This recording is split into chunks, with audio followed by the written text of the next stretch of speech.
Atento a lo que está pasando en materia internacional, sobre todo con las repercusiones que tienen las decisiones de Donald Trump. Ayer comenzaron a ya ser implementadas las alzas de importaciones para Estados Unidos, quiere aumentar también todo lo que importan y llega a Estados Unidos en materia agrícola, pero también en lo que está pasando en materia de la guerra con Ucrania. Hace poquito se juntó con el presidente de Ucrania con una reunión bastante polémica, algunos incluso ya acusan de encerrona contra el presidente, que obviamente ha sido parte de esta deambular pidiendo apoyo, pidiendo ayuda, finalmente se reúne con Donald Trump con algo que al parecer no fue muy positivo. Lo analizamos con Guido Larsson, cientista político y académico de la UDD, que está conectado con nosotros para explicarnos todo esto que ha pasado en torno a Estados Unidos, en Rusia y Ucrania. ¿Cómo está, estimado? Hola, ¿qué tal? Un gusto hablar con ustedes. Sí, para nosotros también, Guido, es muy importante poder hacer un análisis de lo que ha ido pasando en las últimas horas. Lamentablemente, la reunión de Volodymyr Zelensky y el presidente Trump no fue fructífera, todo lo contrario, ha generado mucho impacto a nivel internacional, reacciones desde la Unión Europea, incluso vimos ahí a Zelensky reunirse con el rey Carlos III de Inglaterra, pero particularmente la decisión que toma Donald Trump durante la jornada de ayer, luego de haberse reunido con sus asesores y finalmente determinar que suspende temporalmente toda ayuda militar a Ucrania, sin duda va a tener efectos en lo que más importa, en la vida de las personas que aún habitan este territorio en conflicto. Sí, no hay duda, esto es una extensión evidentemente de la catástrofe que significó esta reunión bilateral en el Salón Oval. Yo tengo mis dudas de que efectivamente esto haya estado planificado. Me parece que es más bien una respuesta, o fue una respuesta, en fin, altamente emocional, con una epidermis muy sensible por parte del vicepresidente J.D. Vance y de Trump, particularmente cuando Zelensky los corrige en términos de cierta información factual. Pero evidentemente esto descansa en cierta apreciación ideológico-política de lo que es el conflicto. Hemos visto en el primer mes de gobierno de Trump una suerte de realineamiento a favor de los intereses de la Federación Rusa. Lo vimos, por ejemplo, en una votación de una resolución en Naciones Unidas donde Estados Unidos, de manera inédita, vota en conjunto con la Federación Rusa y alejándose de lo que son sus aliados tradicionales.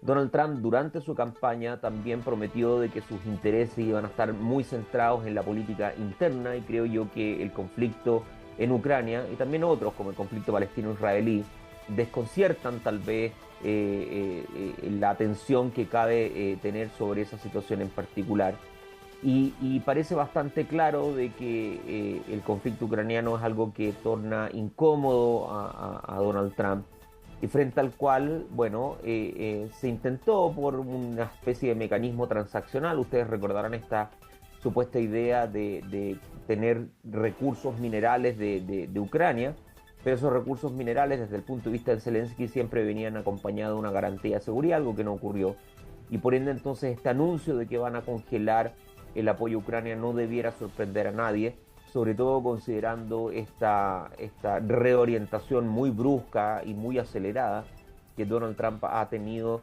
desde que toma el poder en adelante, y obviamente eso posiciona entonces al conflicto en un escenario completamente nuevo, un escenario donde Europa va a tener que incrementar de manera sustancial los apoyos que ya venía dando a Ucrania, y un escenario donde obviamente la Federación Rusa, creo yo, que está en una posición altamente celebratoria, porque Washington está alineado con los intereses de Moscú, y entonces uno donde la guerra está hoy día en una posición que es muy favorable obviamente a los intereses de Putin. Claro, ahí estamos viendo esta reunión que algunos analistas han catalogado como una encerrona y que, claro, incluso llegó hasta el momento más tenso de la conversación, pero incluso criticándole que por qué no había ido con un terno a esta reunión a la Casa Oval por parte de un periodista, si mal no recuerdo. Desde ahí que ya se va generando esta tensión a esta presión también que se le quiso poner para firmar este acuerdo. Finalmente, que tiene que ver en materia económica, hacerse cargo del 50% de las tierras raras, lo que dice Donald Trump para devolverle todo lo que una mala administración anterior, y ocupando palabras bien simples a pesar de las que él utilizó, de una mala administración había derrochado. al, obviamente, apoyar a Ucrania. ¿Cómo se van dando esas tensiones también y cómo Estados Unidos va tratando también, ya, o en este caso Donald Trump, de ya aplicar temas económicos dentro de todo esto? Porque finalmente parece que para Donald Trump es un negocio. Sí, varias cosas. Lo primero es que la reunión en la Casa Oval es completamente inédita. Cuesta realmente encontrar ejemplos donde haya habido un grado de humillación pública como el que se experimentó en ese momento. Es importante tal vez decir de que el momento dura aproximadamente 10 minutos, pero ya era una reunión extensa. Llevaban algo así como 30 minutos en una conversación que hasta ese entonces era una conversación, a mi juicio, relativamente distendida. Si uno revisa lo que ocurrió previo a este exabrupto, eh, se tiran algunos comentarios informales, algunas bromas, en fin. Pero hay un momento en donde la situación cambia y creo yo que el momento está dado por dos cosas. Número uno, esta manera en que Zelensky corrige particularmente al vicepresidente, que hace una alusión a la manera en cómo comienza la guerra, que es factualmente incorrecta. Yo creo que eso desarticula finalmente la aproximación que tenía el vicepresidente. Y lo segundo tiene que ver con algo que alude tanto Trump como J.D. Vance, y es aludir al hecho de que Zelensky había hecho una visita a Estados Unidos en octubre del año pasado, supuestamente manifestando su interés de que sea Biden el que sea reelecto. Y eso se lo dicen de forma explícita. De ahí en más, entonces, la reunión realmente se torna en una especie de griterío, en una especie como de reunión gangsteril, digamos, muy agresiva, pocas veces vista, perdiendo todo tipo de racionalidad. Y entonces donde se queda en una posición muy complicada de poder rearmarse. Es cierto de que Trump había intentado negociar mediante el tema los recursos minerales, pero yo insisto en el punto, es decir, Zelensky estaba dispuesto a ceder parte de la riqueza mineral, pero a cambio de garantías de seguridad. Y esas garantías de seguridad nunca fueron ni aludidas, ni firmadas, ni negociadas por parte de la contraparte estadounidense, lo que permite inferir de que realmente nunca hubo una intención real de negociar con Ucrania, sino que más bien envolver esta relación en una altamente compleja para tener una excusa que luego vemos decantando hoy día con este anuncio de que se van a congelar los apoyos.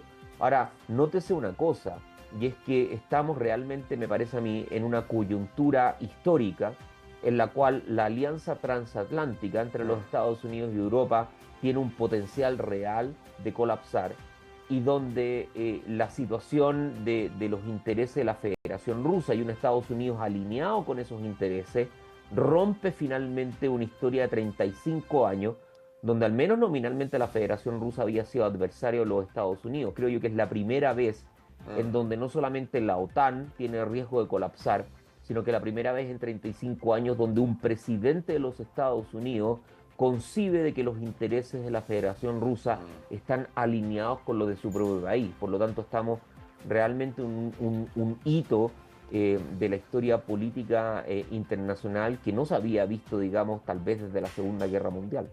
Y probablemente sea por el estilo tan personalista que tienen tanto Donald Trump como Vladimir Putin, porque evidentemente actúan por pasiones y también por ideologías más bien personales, da la impresión, ¿no?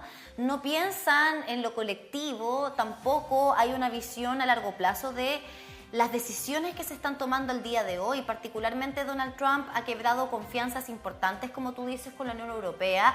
Por otra parte, está tomando decisiones económicas que lo tienen muy mal con su vecino Canadá, pero también con su principal rival comercial, como es China.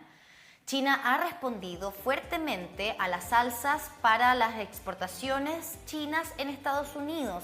También va a tomar medidas respecto de los productos agroalimentarios que son enviados desde Estados Unidos a China. Eso va a tener repercusiones en el bolsillo estadounidense sin duda, pensando que es una economía que se mueve principalmente por este tipo de productos, pero además generando mucha más fricción entre las dos potencias mundiales en medio de un escenario de guerra entre Ucrania y Rusia, además de la crisis en el Medio Oriente con la Franja de Gaza. O sea, todo se está llevando al límite.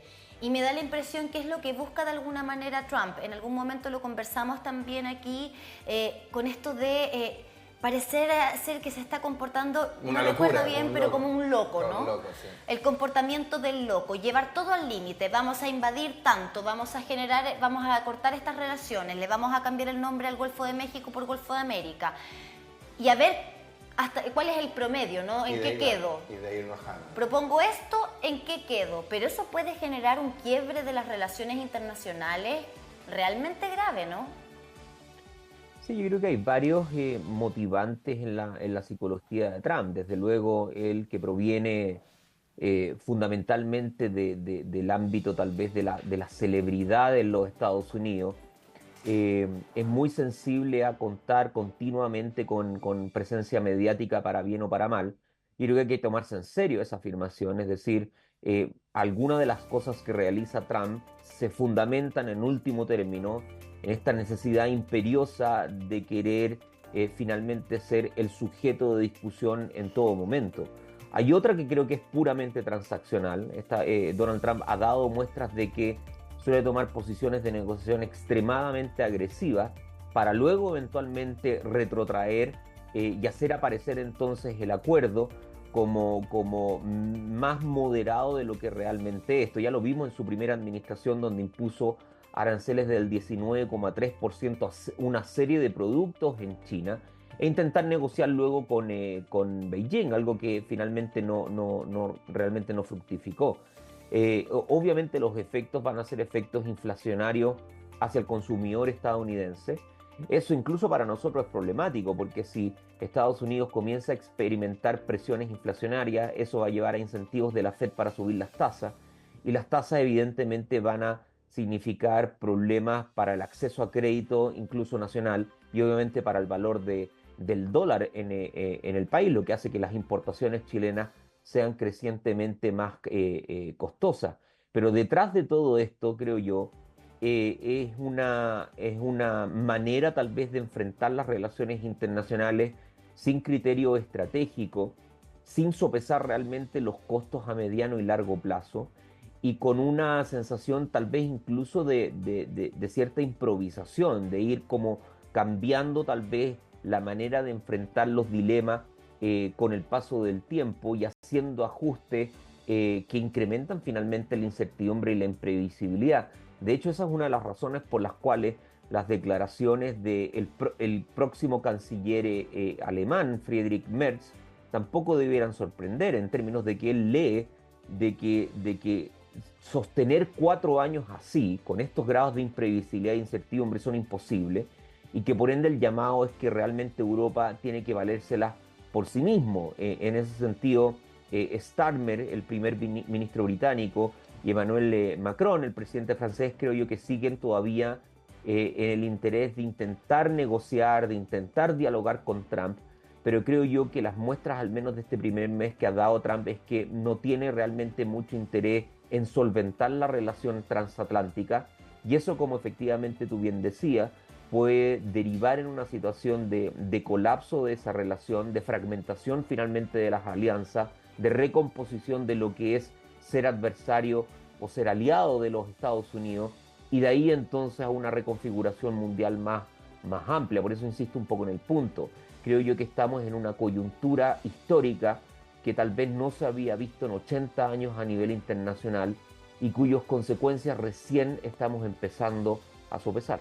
Sí, claro. A propósito de lo que mencionábamos de estos aranceles, todavía no sabemos si eso va a tener repercusión en Chile directa, entendiendo que quiere aumentar estos aranceles a los productos agrícolas, y le hizo un llamado a los agricultores de Estados Unidos a que se preparen para esto, para poder entregar todos los recursos que necesitan dentro de Estados Unidos, y también ver esas repercusiones si tienen que ver con Chile, porque a propósito de esta guerra de Ucrania con Rusia, el presidente publicó el 19 de febrero del 2025, bueno, una alusión directa al presidente de Estados Unidos diciendo que un país invade el territorio soberano de su país, usted con su pueblo se defiende. Unos años después, el presidente de otro país que lo apoyó en un inicio con otro presidente afirma que en verdad usted inició la guerra y que por tanto tiene que aceptar las condiciones de quien lo invadió. A propósito de estos acuerdos que se están poniendo sobre la mesa, el cese al fuego por menos por 30 días, pero que también Ucrania reconozca que ellos fueron los que comenzaron la guerra, a propósito de lo que comenzaba diciendo, para que Rusia no quede en la historia como un invasor y con todas esas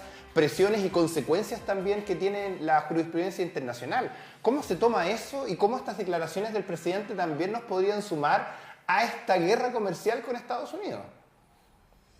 Bueno, desde el lado chileno, ya Donald Trump había prometido durante su campaña que independientemente de las circunstancias, él iba a imponer aranceles de entre el 10 al 20% a todo socio comercial, incluyendo obviamente potencialmente a Chile. Él nunca ha entregado realmente el parámetro a partir del cual un socio comercial entra en este proceso.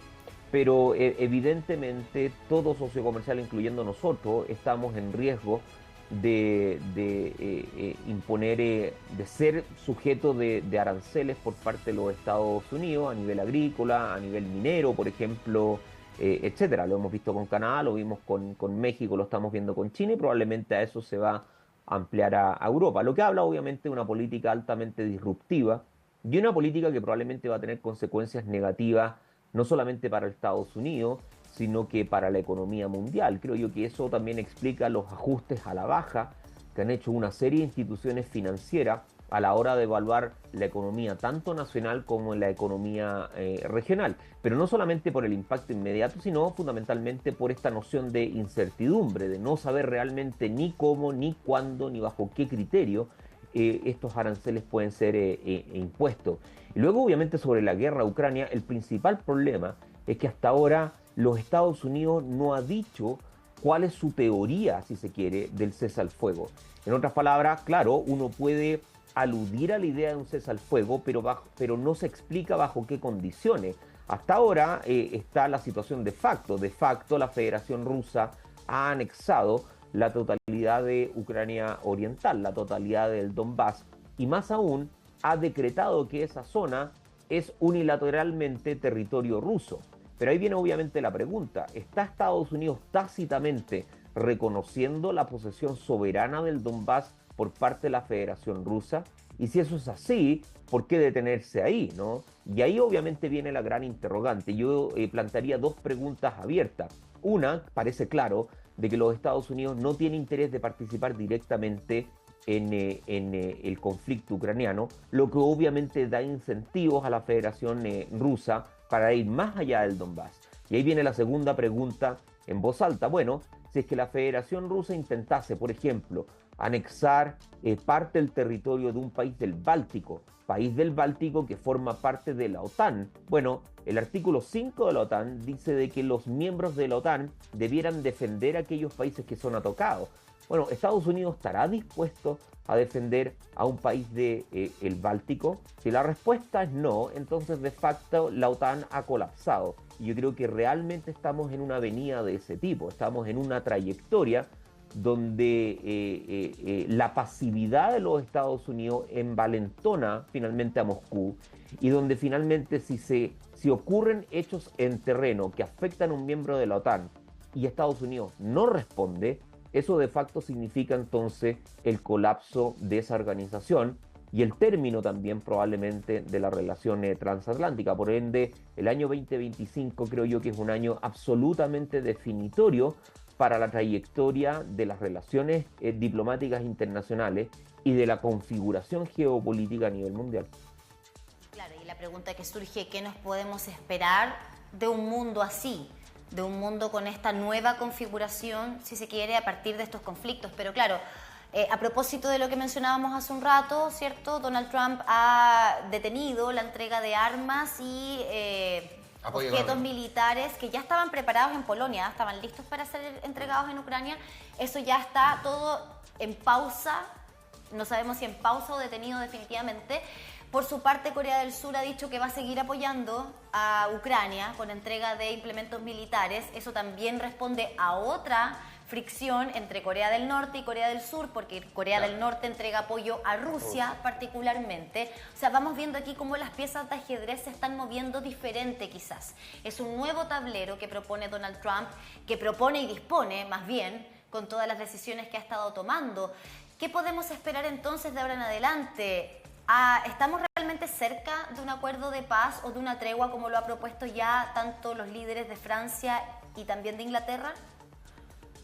No, mi impresión es que discusiones sobre el cese al fuego o una tregua son discusiones fantasiosas, dado el contexto en el cual se encuentra particularmente Ucrania, y dado también el apoyo político explícito que realizaron los europeos inmediatamente después de la reunión en la oficina Oval.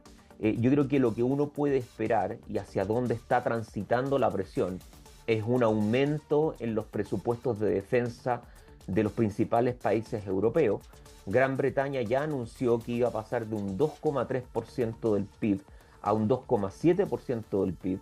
Emmanuel Macron ha sido pasivo en ese sentido, todavía no ha dicho exactamente si va a incrementar o no, pero mi impresión es que se va a dar cuenta rápidamente que va a ser necesario. Y Alemania, que está en negociaciones internas para la formación de una nueva coalición de gobierno, también ha señalizado de que va a incrementar su presupuesto en defensa. En otras palabras, Europa rápidamente, me parece a mí, va a empezar a dar cuenta de que es necesario incrementar el apoyo a Ucrania porque no va a poder contar con los Estados Unidos a pesar de todas las visitas y todos los esfuerzos diplomáticos que se han hecho para tratar de mantener a Trump alineado con ese mismo objetivo. Y eso obviamente va a suponer un esfuerzo muy difícil para Ucrania, porque para que los sistemas europeos estén disponibles y para que ese esfuerzo se concretice, de acuerdo al menos a algunos análisis militares, se va a requerir entre 18 y 24 meses, lo que involucra entonces al menos 2 años de esfuerzo autónomo de Ucrania, lo que a su vez indica de que el conflicto probablemente va a cambiar en términos cualitativos, se va a tornar más asimétrico, va a requerir de tácticas asimétricas también por parte de las Fuerzas Armadas ucranianas, que ya está completamente desgastada, que no tiene rotación y que tiene un déficit amplio de munición, y donde probablemente entonces vamos a ver a una federación rusa con avances consecutivos en las distintas líneas y ejes finalmente en los puntos de contacto, que va a llevar a una situación nueva. Entonces la pregunta nuevamente es si Ucrania va a poder resistir estos 18 a 24 meses. Creo yo que la experiencia del 2014 hacen ser relativamente optimista en ese sentido, pero si eso no ocurre, vale decir, si Europa no da cuenta de que el mundo ha cambiado y de que la posibilidad de contar con el respaldo norteamericano se hace cada vez más precario, entonces efectivamente se estaría en una posición donde Ucrania puede capitular y donde entonces los objetivos políticos de la Federación Rusa se van a alcanzar. Claro, y aquí en esta alianza, entre comillas, histórica que hay en Estados Unidos y Rusia, donde claramente tenemos a dos mandatarios muy personalistas y muy vengativos también con respecto a quienes opinan distinto, incluso a través de las redes sociales. Preguntarte por esas presiones que está haciendo particularmente Donald Trump hacia la persona de Volodymyr Zelensky, el presidente de Ucrania, presionándolo por decirle, en la práctica, al límite de decirle un dictador, porque no ha hecho elecciones, porque no ha llamado a elecciones, porque no se quiere prestar para a este proceso democrático al interior de Ucrania, entendiendo todo el contingente o toda la realidad que viven los ucranianos. Lo que menos creo que están pendientes de lo político. Y por otro lado, diciendo que finalmente no quiere la paz porque, claro, está privilegiando sus intereses personales, en fin. ¿Cómo van esos ataques y esas presiones también por parte de Donald Trump hacia el presidente de Ucrania? Bueno, yo creo que Zelensky psicológicamente ha resistido las presiones y los ataques. Es simplemente cosa de ver lo que ocurrió en la oficina Oval. Él, creo yo, que hasta cierto punto mantuvo la compostura. Me parece de que si uno hace el ejercicio imaginario de colocarse en esa posición, pocos de nosotros habría resistido una humillación de ese tipo.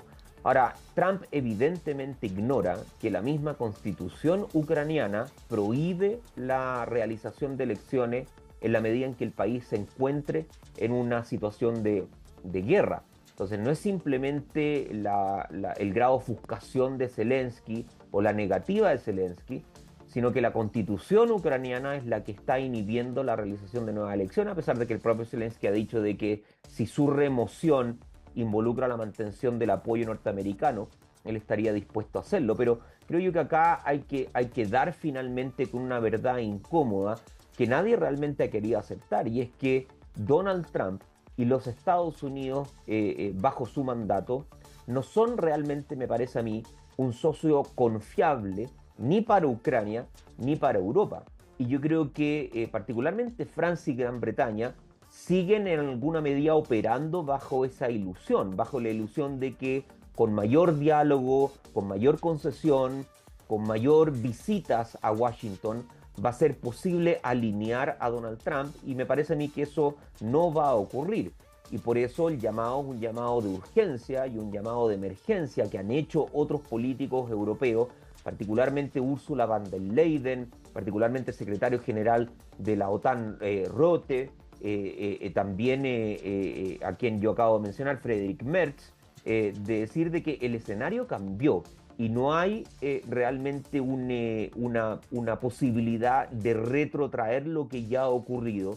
Y entonces un llamado a la responsabilidad europea de, por un lado, preparar a su propia opinión pública, porque la opinión pública europea es muy resistente de incrementar los presupuestos a defensa, dado toda la serie de problemas que ya tienen, de empezar a pensar en el escenario catastrofista, vale decir, un escenario donde Estados Unidos está completamente desanclado de los asuntos europeos, y uno donde efectivamente la responsabilidad va a caer en las principales potencias europeas si es que todavía quieren mantener el objetivo ucraniano como siendo posibles de alcanzar, aun cuando eso signifique la extensión de la guerra.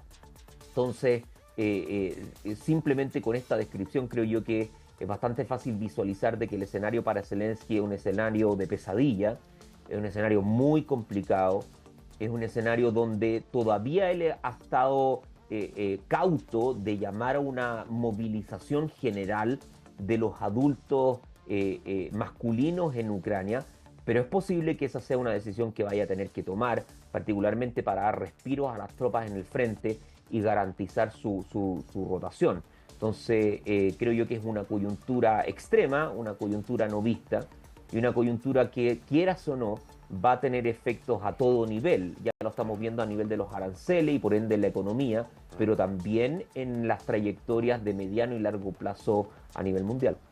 Sí, y es lamentable pensar en tener que vivir en un mundo más violento. Yo creo que aquí eso debiese primar. Estamos viendo actuares violentos incluso desde lo verbal. Ser violento, ser abusador, hacer bullying claro, directamente a otro mandatario. Me parece insólito que hayan personas que quieren virar hacia esa forma de conducirnos todos en el mundo entero.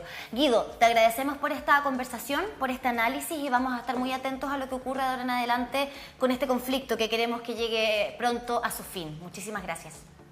No, gracias a usted.